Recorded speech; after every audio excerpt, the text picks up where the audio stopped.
ప్రస్తుత కాలంలో క్రైస్తవులు ఉపవాసము చేసేటప్పుడు రహస్యముగా కాకుండా బహిరంగంగా అందరికీ తెలిసేలాగున ఉపవాసము చేస్తున్నారు. అసలు ఎటు రీతిగా మనం ఉపవాసం చేయాలి, ఏ ఉపవాసాలు దేవునికి ఇష్టముగా ఉంటాయో తెలుసుకుందాం. మొదటిగా అనుకూలమైన ఉపవాసము. యెషయా గ్రంథము 58వ అధ్యాయము 5వ వచనం. రెండవదిగా ప్రీతికరమైన ఉపవాసము. యెషయా గ్రంథము 58వ అధ్యాయము 5వ వచనం. మూడవదిగా దేవుడు ఏర్పరచుకొనిన ఉపవాసము.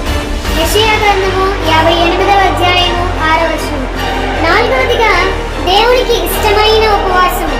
యెషయా గ్రంథము 58వ అధ్యాయము 8వ వచనము. కాబట్టి ఇటు రీతిగా మనము తలుపులు వేసుకొని రహస్యమందున్న దేవునికి మనము ఉపవాసముతో ఉండి ప్రార్థన చేద్దాం.